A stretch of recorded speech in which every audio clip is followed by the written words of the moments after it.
Gente, tudo bom? Nós estamos aqui no mais um Cross Podcast e hoje eu tenho um convidado mega especial que eu praticamente vi nascer, né, Daniel?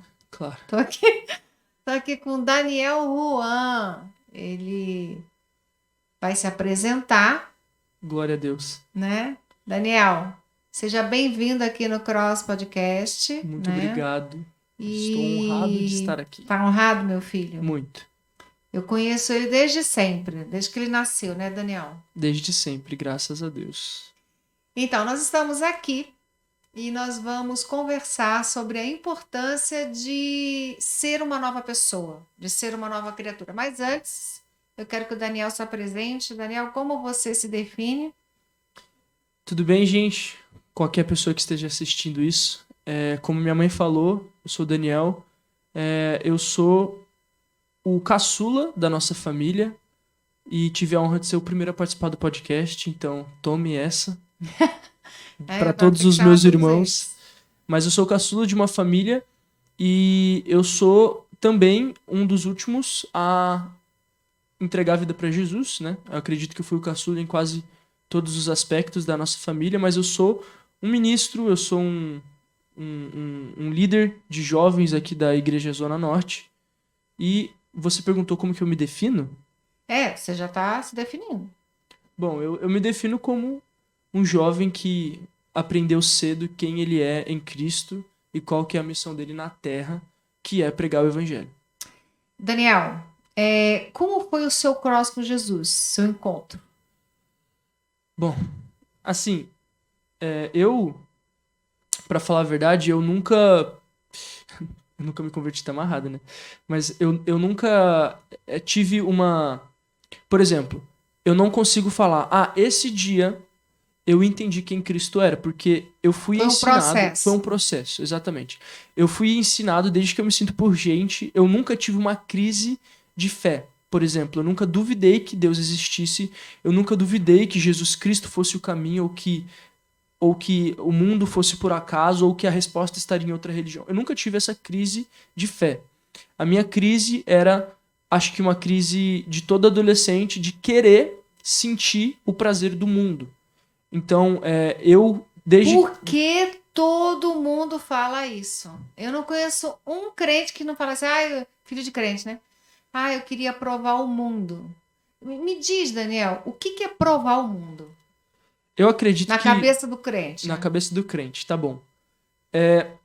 Eu acredito que o mesmo princípio, a mesma coisa que aconteceu lá no Jardim do Éden, acontece com diversos filhos de pastores ao redor do mundo.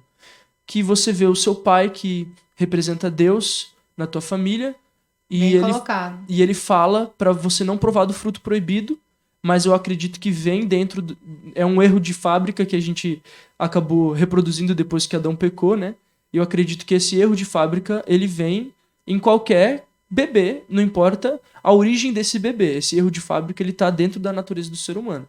Então eu acredito que é por isso que todo filho de pastor, em sua maioria, claro que tem suas exceções, eles sentem essa tentação, Atração. essa atração pelo prazer excessivo, né? Ninguém quer o mal pelo mal, a gente quer o prazer, né? O benefício do É mal. o benefício do mal. Na verdade, a gente quer o bem da forma errada, né? Que aí se torna o mal. Então, como Adão fez isso com um Deus perfeito, num ambiente perfeito no Jardim do Éden, quanto mais um filho de um pastor, que obviamente o pai não é perfeito, a família não é perfeita, o ambiente que essa criança nasceu não é perfeito. E você sabe que eu estava falando, pensando aqui no que você falou, erro de fábrica. Minha cabeça já foi lá, né? Mas a fábrica é Deus. Quem criou o homem foi Deus. Deus criou o homem à sua imagem, né? À sua semelhança. Então, não é bem que um erro de fábrica, mas é um erro de. Eu vejo que assim, o erro de fábrica é porque nós passamos a ser fabricados por homens e não por Deus. Porque Deus fabricou Adão, e aí Criou Adão Abraão. caiu e começou a fabricar outros Adãos.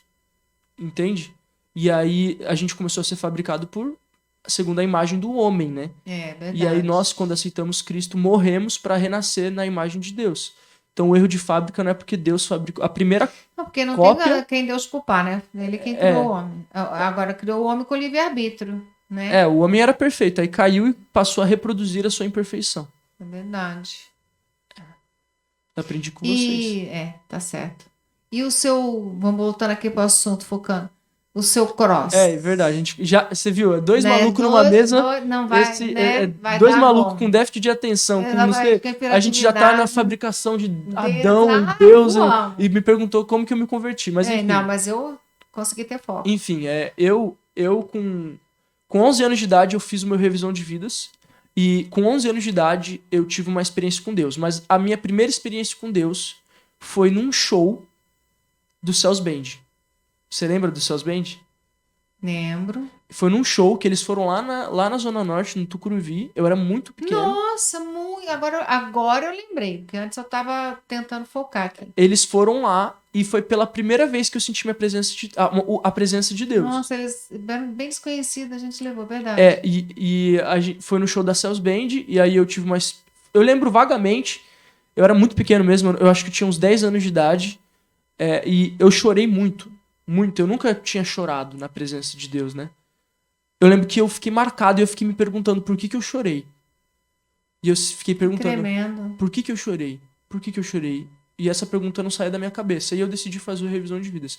E aí no revisão de vidas eu tive uma experiência com Deus. E o que é o revisão de vidas? Pra quem tá Pra vendo quem não aí? sabe, o revisão de vidas é um acampamento que a Sara Nossa Terra tem, onde nós ficamos 3 dias numa chácara aprendendo sobre Jesus Cristo. E tendo um final de semana intensivo sobre a Bíblia, sobre o Espírito Santo, sobre Deus, sobre quem nós somos e para onde vamos depois de, né? Depois de Só pra da situar a FNX. galera aí, né, Dani? Ah, Que nem todo mundo nasce sabendo o que é Sara Nossa Terra, né? Então, Sara Uma Nossa igreja. Terra é uma instituição, uma denominação, uma igreja, né? E com sede em Brasília. E nós temos aqui na ZN, a Zona Norte, sim. e em vários lugares. E com 11 anos eu fiz minha revisão de vidas, aí eu mantive minha fé. Eu lembro que eu com 11 anos de idade eu tive o conceito muito claro sobre santidade na minha mente. E o que é santidade? E eu já falo, com 11 anos de idade eu sentei na frente do computador e eu pensei o seguinte: se eu permanecer na escola que eu tô, eu não vou conseguir viver em santidade. Você está falando santidade e escola agora. Porque eu tinha 11 anos de idade E o que é santidade? eu fiz associação. Santidade é viver conforme os padrões de Deus e não os padrões humanos. Os princípios de Deus e não os meus princípios que eu defino certo e errado. Né? Eu digo que santidade é viver em harmonia do corpo, da alma e do espírito. Que eu tomo decisões baseadas na palavra de Deus, no Espírito Santo. Ou seja, que princípios e valores. Exato. E com 11 anos de idade eu sentei e falei, cara, se eu ficar na escola, eu vou fazer coisas erradas. Então eu preciso mudar de escola. Mas todo mundo fica na escola. Gente, ele estudou, tá? Eu estudei. Não parece, mas eu estudei. Aí eu cheguei pros Você meus estuda, pais. né, meu filho? Faz teologia. Isso, estudo.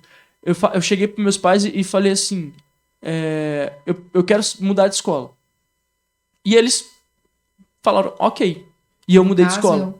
E aí eu fui pra outra escola e graças a Deus por isso, porque eu tenho certeza. E eu falo isso com certeza no meu coração, que se eu ficasse na escola que eu tava com 11 anos de idade, eu não conseguiria pela influência dos meus amigos, né, enfim. Mas, só que com 15 anos de idade, eu saí da igreja. Fiquei 1 ano e meio fora. Saiu ficando dentro, né? Eu ia de sábado e domingo, mas eu só ia de sábado e domingo. Longe. Coração muito longe. Muito longe. Eu ia, na verdade, só pra ver meus amigos. Porque meu ciclo social sempre foi a igreja. Ou seja, olha como isso que você está falando é super importante. Porque o círculo social faz toda a diferença. Você tinha o quê? Amigos. Sem dúvida. Então, a importância dos seus amigos na sua fé. Sim. Nas suas escolhas.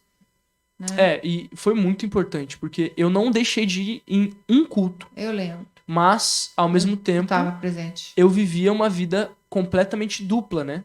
eu era uma pessoa dentro da igreja e eu era completamente outra pessoa fora da igreja. E eu vivi uma vida de 1 ano e meio fria, na verdade morta espiritualmente. Eu não tinha nenhum temor a Deus.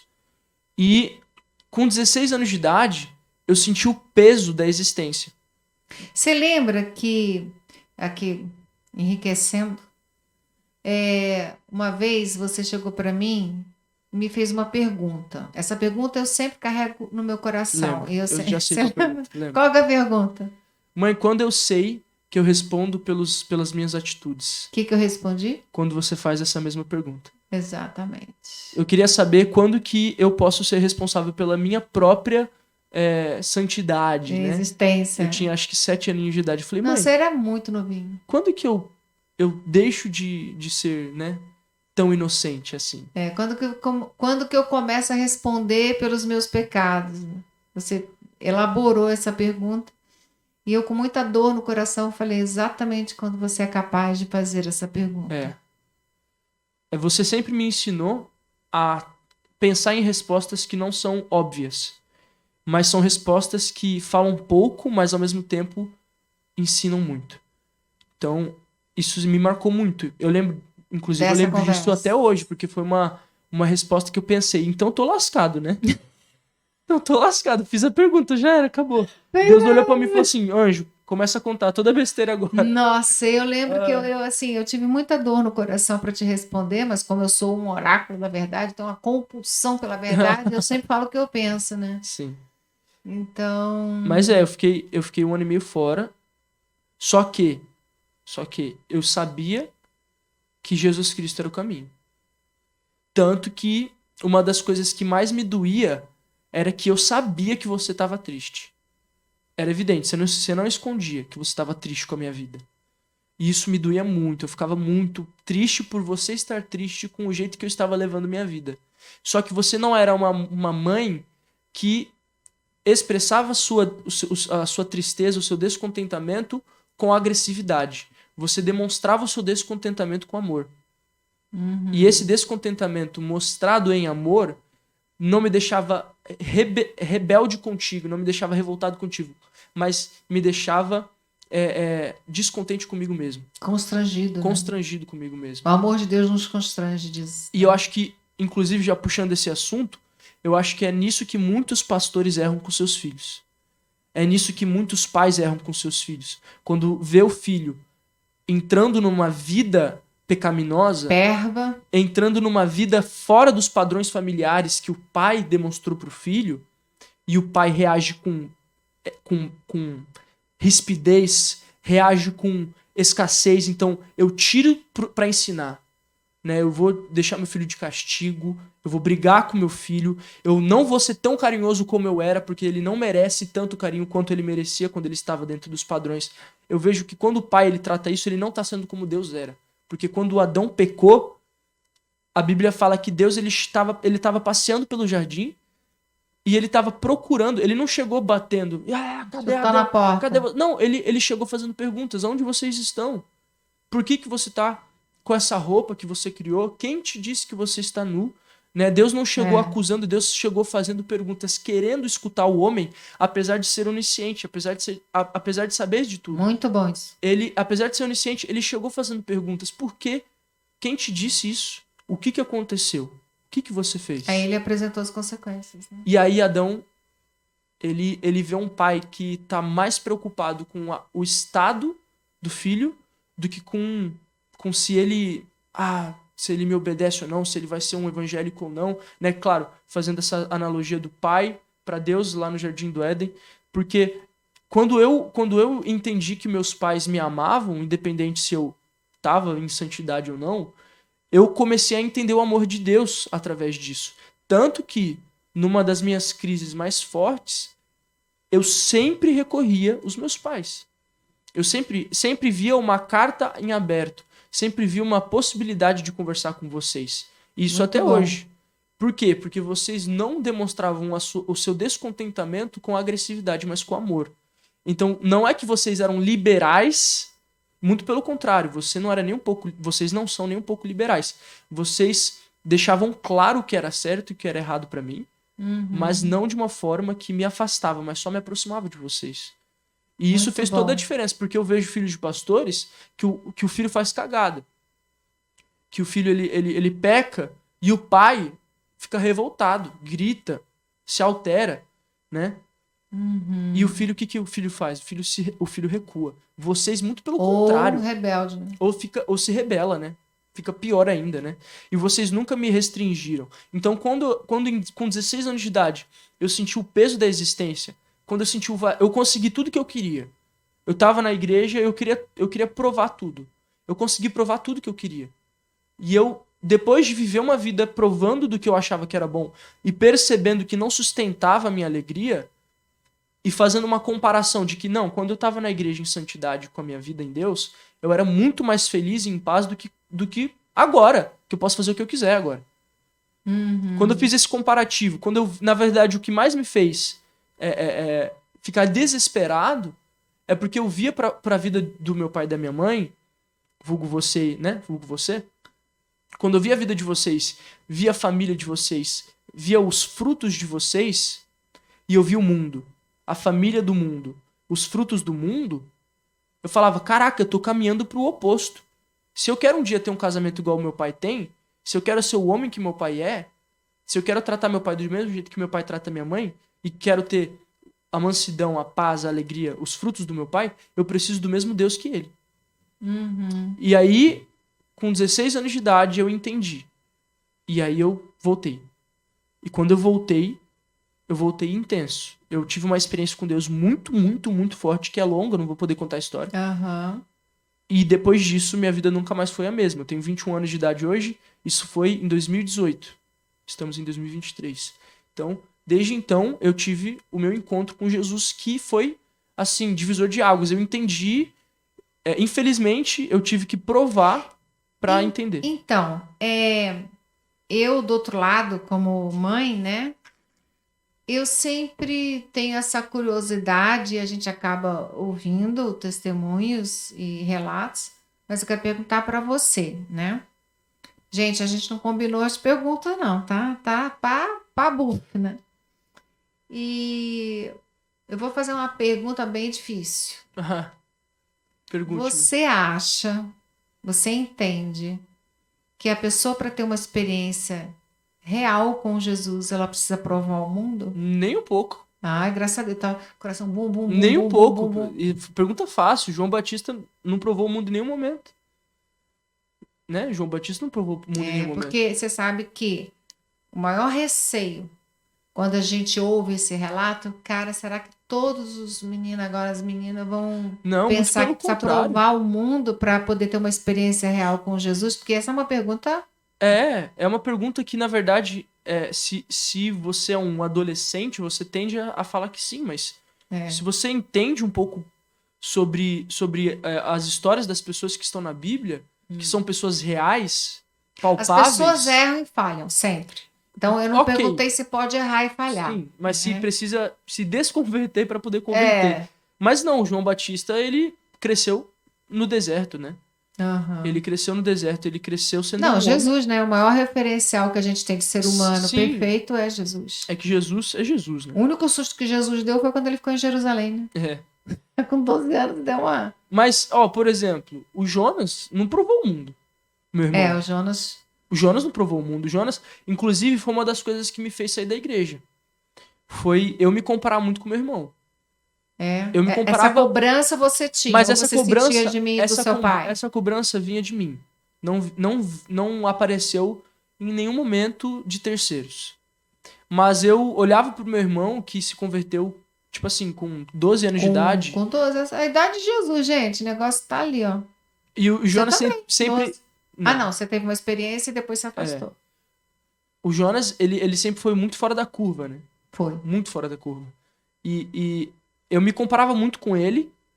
E eu sentia, inclusive, era uma cultura que existia na nossa igreja, mas não existe mais, de meritocracia, uma cultura de valorizar quem tem resultados numéricos. Hoje, graças a Deus, isso não existe mais. Mas pela cultura que eu estava inserido, pelos resultados que o meu irmão expressava, e eu sendo um adolescente normal, eu me sentia inferior por ser normal. Então, Eu lembro muito bem que quando, sem querer te interromper, que quando seu irmão casou, o Jonas, casou cedo, você também vai casar, né? Aleluia, glória a Deus. Deus quiser. E o Jonas, ele casou cedo, né? Ele tinha o quê? 20? 19. 19 ia fazer 20. Você vê como é que é. O povo casa cedo lá em casa. E aí, como ele era muito espaçoso nessa questão de chamado, ministério, sempre sendo um referencial e tal, quando ele casou e foi para Brasília, você aflorou. Você lembra disso? Eu falei, nossa, Eu o lembro. Jonas saiu e o Daniel começou. Foi quando o Eu momento lembro. que você converteu. Mas ao tudo mesmo assim. tempo, eu só aflorei porque eu fui discipulado pelo Jonas. E a gente só conhece o discípulo na ausência do líder. E a gente só conhece os frutos do líder quando ele some. Se um discípulo só é obediente quando o líder está na frente dele, Tá no sal, né? é porque o líder é incompetente. E eu vejo que, por exemplo, quando o Jonas saiu e eu tive minha experiência com Deus, Uhum. inclusive, quando foi o casamento do Jonas, foi tipo 2 meses depois de eu ter me convertido. É, Eu me converti você 2 já meses. estava bem ali. 2 meses depois o Jonas casou. Então eu já tava bem. Né? E quando o Jonas saiu, eu falei, então, beleza. Agora, eu lembro que eu falei assim, eu não quero saber de célula, não quero saber de liderar. Eu quero ter minha experiência com Deus, eu quero ter a minha base com Deus. E eu fiquei 6 meses, mano, mergulhando, não existe isso, mergulhando, né? Me aprofundando na minha conversão. E foi quando, de repente, Deus falou, tá na hora de você exercer o papel que eu te Tu coloquei lembra pra exercer. que eu ficava na sua cabeça, você tem que adorar, você tem que. Agora a gente vai falar um pouco sobre a sua. Porque a gente tem que encerrar. A gente vai falar um pouco sobre a sua questão de chamado para adoração. Você se tornou um adorador, um cantor. Você lembra o que eu fazia com você, a tortura de casa para a escola? Lembro. O que eu fazia, Daniel? Conta aí pra galera. Todo dia, quando minha mãe me buscava na escola, ela pegava e ligava o rádio, colocava no Thales Roberto, diminui o volume bem baixinho e fala assim, canta. Não quero, mãe, canta. Você vai cantar. Aí ela me fazia ficar cantando todo o CD inteiro do Thales Roberto. Aí quando acabava era Fernandinho. E ela me obrigava a cantar o caminho inteiro da escola até a casa. Verdade. E eu, por anos... Funcionou, né? Funcionou. E eu cantando. Eu lembro, foi uma época Você muito lembra? Eu boa. falava, você vai ser adorador, você é um. Porque o Daniel é o seguinte, ele é lenda. Eu tenho que fazer um podcast só para você contar Nossa, é as coisas que você verdade. detonou na igreja, né? Eu era maluco. Doidaço. E Maluco. virou uma lenda na Augusta, depois lá no Tucuruvi. Aonde eu ia, né? Aonde Dos você meus virava uma 0 lenda. até os meus 13 anos de idade, onde eu ia, era história pra contar. História triste, história de horror. Ranger de detonava. dentes e não sei o que. Aprontava muito, né? É. Eu não vou nem tocar nesse assunto porque é uma outro podcast. outro podcast. Outro momento. Gente, fica a dica aí, o podcast onde o Daniel vai contar como ele tocava o terror, né? Mas, para a gente caminhar para o fim, eu quero que você fale de como que a música também mudou a sua vida. Você vai ter que focar agora, né? O que que é a música para você? Todo mundo sabe, ou quem não sabe está sabendo, Daniel Juan é um cantor, adorador, ministro de louvor, compositor, músico. Você acredita? Meu filho, né? Você acredita, mãe, que... Bizarro, eu tava pensando nisso agora, que eu tava, com 15 anos de idade eu saí, né, emocionalmente de Cristo, porque eu sempre estava na igreja, mas eu nunca escutei música secular. Não? Não. Eu saía... Cara, eu não posso, ainda mais em cima do altar, falar o que eu fazia quando eu não tava na igreja. Não, me poupe. Mas, triste. Mas, cara, eu fazia coisas absurdas e horríveis, mas, ao mesmo tempo, se alguém colocasse uma música secular do meu lado, eu não deixava. Chega a ser uma hipocrisia cabulosa. Mas, por algum motivo, quando se tratava de música, pra mim era algo sagrado, até que se eu tivesse em pecado. Por algum motivo, eu não sei explicar por quê. Esse é o motivo, né? Deus tinha guardado estava guardando o seu coração para você ser quem Eu, você é, um adorador, né? Um eu ministro. era assim, era bizarro, porque eu tava completamente no mundo. Como que você se descobriu cantor, fora essa insistência minha, que era uma coisa do céu, né? Uhum, Que com o Jonas foi a mesma coisa quando ele sofreu um acidente, mas eu vou deixar o Jonas contar, que o Jonas vai vir no podcast, no nosso cross aqui. amém. Mas assim, caminhando para o fim, me fala de como que você se descobriu. Não, cara, eu sou um adorador, tipo, minha mãe tinha razão, eu vou cantar e tocar. No final do nosso cross aqui, ele vai cantar uma canção, né? Quando que eu me descobri? Essa é a pergunta aí, né? Bom, eu acredito, mãe, que quando. Que eu lembro que o Jonas queria que você tocasse, você não queria tocar. Eu falava, você vai adorar, e você falava, não sou adorador. Você só me contrariava, no fim eu tinha razão. Você me deve a sua. Por algum motivo, eu nunca fui apaixonado pela música. Nunca. Meu irmão sempre foi apaixonado por música. Até que Então, você se tornou um adorador. exatamente. E, assim, eu não sei, mãe, porque eu acho que foi necessidade. Eu lembro, eu tenho um testemunho que eu lembro que foi muito sério. Quando eu me converti, com 16 anos, depois de uns 3 meses, eu vi eu tava no meu quarto, e eu tava no YouTube, aí subiu um vídeo da Priscila Alcântara lá, e ela falando muita besteira, né? Eu sei que é polêmica ficar falando nomes, mas eu não ligo, Olha meu olho não. revirando. Eu não ligo, dane-se. Mas ela falando muita besteira. "Ah, você não é pecador. Você não tem que se importar com as coisas que você faz." Isso, tipo, em 2018, isso. E aí, estranhamente falando, na hora que ela falou isso, o Espírito Santo desceu no meu quarto. E eu comecei a soluçar de chorar. E eu sentia Deus falando assim: você vai se levantar pra desmentir toda mentira. Desmentir toda mentira é um pleonasmo, né? Mas você vai se levantar pra desmentir toda falsidade, todo evangelho falso. E eu senti o Espírito Santo falando: eu vou te levantar. Uhum. E você vai ser voz nessa geração. E eu comecei a ter uma revolta no meu coração. E eu comecei a ter tipo assim, Uma uma indignação. indignação pelo Te evangelho. ajudando aqui. Uma indignação pelo evangelho. E eu comecei a chorar. Eu fiquei horas chorando. Só que chegou um momento que eu não aguentava mais chorar. Era tipo 3:30 da manhã, eu não aguentava mais. Eu tava orando e chorando de indignação. Deus estava lavando a sua alma, Jesus estava lavando a sua alma. E aí eu falei, não, eu vou passar mal, velho. Aí eu chamei meu pai, eu bati na porta. Meu pai saiu do quarto, desesperado, achando que eu tava passando mal. E eu, assim, desesperado, eu falei assim, pai, por favor, ora por mim, porque eu não tô tendo paz no meu coração. E ele, o que aconteceu, filho? Ele, não, ora por mim que eu não tenho paz no meu coração. E aí ele orou por mim. Na hora que ele orou por mim, meu coração acalmou. E eu senti Deus falando que ele ia me levantar pra pregar a verdade. Amém. Pra Isso aí. pregar a verdade. Nesse dia, eu fiquei me perguntando, como? Como? Como que eu vou pregar a Daí nasceu verdade? a música. Uma semana depois eu escrevi Deus de Abraão. Que esse Deus Uma que semana depois eu escrevi Deus de mostrou. Abraão, só que sem pretensão nenhuma, era o meu devocional. Eu pegava e eu cantava pra Deus músicas pra ele, só que eu não cantava na igreja, inclusive eu só tocava bateria na igreja. Eu não cantava em nenhum canto, em nenhum lugar. Eu odiava cantar pras pessoas, odiava, detestava.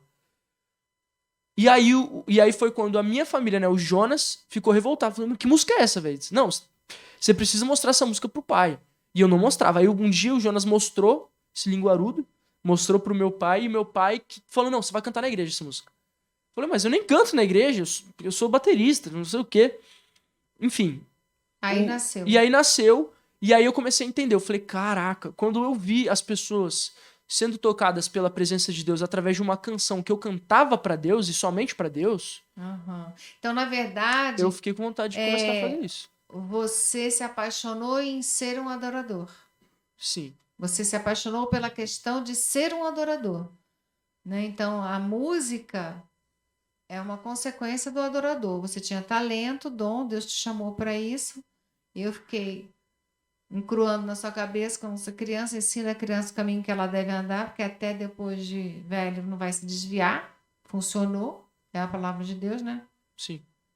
E aí nasceu a questão, então, de ser um adorador. Então, primeiro você se converteu, né? Depois você teve esse insight de pregar a verdade. E em seguida, estou fazendo um resumo. Em seguida, você despertou não só como músico, mas em primeiro lugar como adorador e depois um cantor. Hoje eu acredito que você ame cantar, né? Fica deixa. Eu amo cantar, só que eu sou muito Entendi. mais apaixonado em pastorear. Muito mais. Porque pra mim, cara, não tem nada mais Você precioso. acha que a música pastoreia? A música não pastoreia, a música evangeliza. Evangeliza. Quem pastoreia são os pastores. E eu vejo muito, muito isso, que os músicos estão confundindo seus papéis. Eles estão querendo pastorear e deixar de evangelizar, mas eu acredito que A música, você acha que ela te eleva, mas em primeiro momento ela encanta nesse sentido de evangelizar. eu digo que o artista, ele nunca para de ser ouvido. Nunca. Porque o cara, vamos supor, ele é um cantor. E ele canta. E ele tem as músicas deles na rádio, no Instagram, no TikTok. Mas ele nunca para de ser ouvido. A música dele não para de ser ouvida quando a gente aperta pausa no Spotify. Porque cada atitude que ele tem, ele tá cantando ainda. Cada passo que ele dá na vida dele, nas escolhas dele, ele tá cantando ainda. E era isso que mais me trazia indignação, porque eu via muitos cantores cristãos, né? Corais cristãos, que aí eu não vou citar nomes, Por favor. mas que na verdade, eles são tudo menos cristãos. Eles são tudo menos... Estão artistando na vida.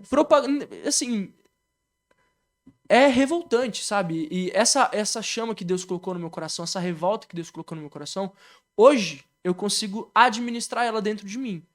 Quem me conhece de muito tempo sabe que eu era muito justiceiro, inflamado, justiceiro. Eu quero, só que eu aprendi que não é por ali que Deus vai me usar. Ok. Não é por aqui que Deus vai me usar, mas que eu preciso começar a cantar sobre a verdade. Então eu pastoreio aqui na Zona Norte, mas eu procuro a cantar a verdade no Brasil. Evangelizar o Brasil, né? E a minha maior luta hoje é justamente não esquecer o papel que eu tenho. Que eu não tenho um papel de ganhar dinheiro com a música. O meu papel não é ser famoso. Eu acho muito difícil, na verdade, eu conseguir reconhecimento público. Porque hoje, se você vai ver no mercado gospel, o que as músicas que fazem sucesso, as músicas que mais fazem sucesso, são as músicas que exaltam o homem. Então são músicas pra mim. O homem conquistando. Nossa, isso dá outro né? podcast. É Deus para o homem e não o homem para Deus. Músicas que tem eu. Uma música Eu. de Toda hora eu. motivação. Agora, e quando... Inclusive, eu vou gravar uma música esse ano, já fica de deixa, que eu vou cantar Romanos 3:23. Pois todos pecaram e são destituídos da glória de Deus. Entende? A gente precisa. Esse ano eu vou gravar uma música que vai ser um desafio. Por quê? Porque a música começa: maldito seja o homem que confia no homem. Você cantou essa canção pra mim e eu fiquei desconfortável, né? Lembra que eu falei? Você ficou desconfortável. Não, Dani, mas eu não quero saber o que o povo gosta. Eu quero cantar a Bíblia, velho. Maldito seja o homem que confia no homem. Mas, Daniel, você não vai vender música assim. Cara, meu papel é pregar a verdade.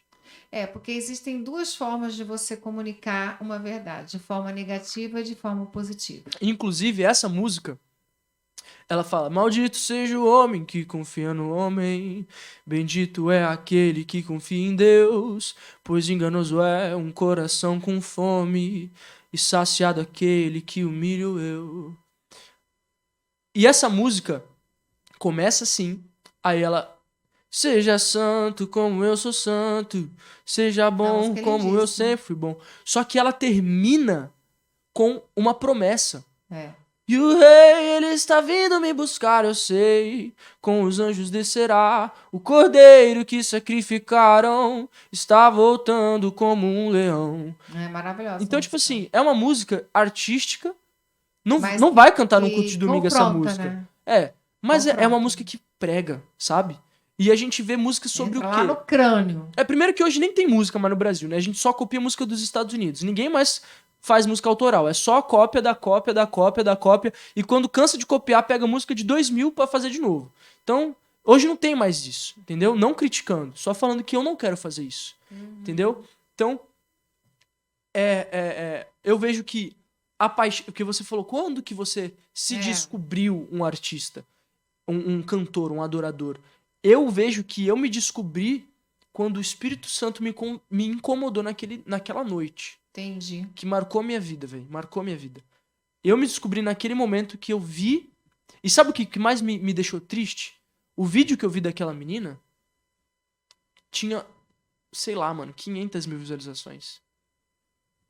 Cara, Eu quero, que assim, loucura, velho. que uma coisa que eu quero deixar para você aqui, para todo mundo que está assistindo, vai assistir, é que o homem não pode receber coisa alguma se do céu não lhe for dado. Então, que o céu te dê. Que o céu te governe é o desejo do meu coração. E a gente tem que chegar ao fim do programa e, como eu disse, você vai cantar. Ah, eu vou? Vai. Eu falei, traz o violão, menino. O André, da produção, perguntou assim, mas você já falou com o Dani? Eu falei, cara, você não tá entendendo. Eu sou a mãe do menino, ele... Tem que Eu... obedece ou obedece. Obedece, obedece. Então, eu quero falar que o Dani vai cantar uma canção pra gente. Já cantou um lançamento, né? Deu uma palhinha. Tá, Bom, eu vou cantar. Não vou cantar as músicas que eu vou gravar ainda, porque eu ainda vou gravar. Mas eu vou cantar essa música que ela se chama Suba Pra Cá. Eu não sei se no dia que a gente postar esse podcast já vai ter lançado. Mas eu sou apaixonado nessa música. Porque ela foi assim, eu acredito que foi a terceira música que eu escrevi na minha vida inteira. Só que ela veio de uma forma que não foi planejada. Ela veio, na verdade, de uma forma espontânea enquanto eu li um versículo, que é Apocalipse 4. E ela é mais ou menos assim.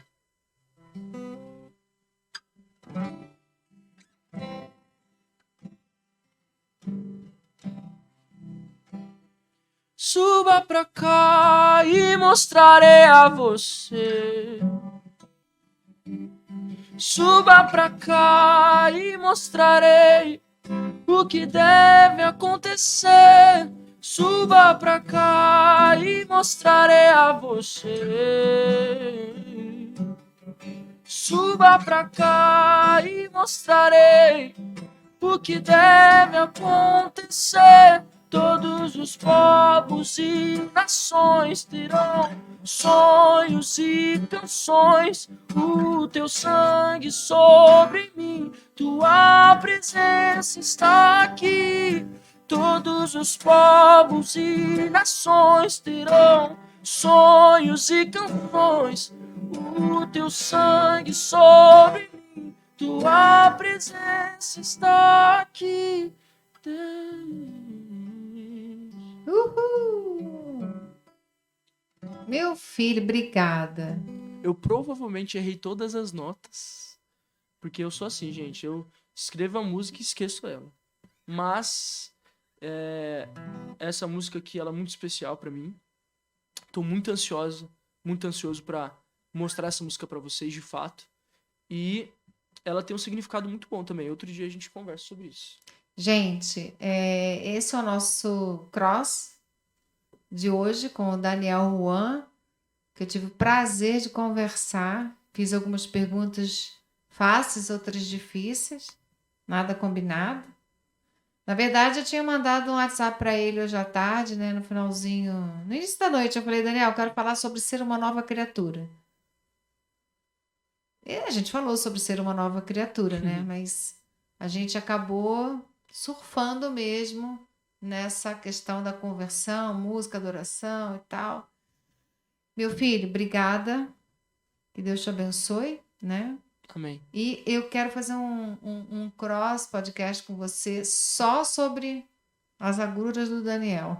As aventuras Nossa. e desventuras do Daniel Juan. É que eu não sei de todas, né? Não, mas eu conto, né? Ah, tá. Daí você... Eu só sei das que mais marcaram a vida dos outros. a vida dos outros. Eu já empurrei meu pai no meio do púlpito da Augusta, que tinha quantos metros? 1,5 metro Não de sei, altura. mas o Tem 1,5 metro menino de altura. derrubou o pai de cima do No culto, meio da palavra, do púlpito. o João Flávio, meu amigo, falou assim: duvido você empurrar seu pai. Ê, João. Eu falei, o quê? É o quê, amigo? Como é, amigo? Tá achando que eu sou liso? Aí eu fui, subi no altar, empurrei meu Empurrou o pai. Verdade. Gente, a gente vai contar essas histórias para vocês. Tem muito, essa foi a mais de Em boa. Bible, a cores. Mas é isso aí. O nosso cross está terminando, né? É isso aí.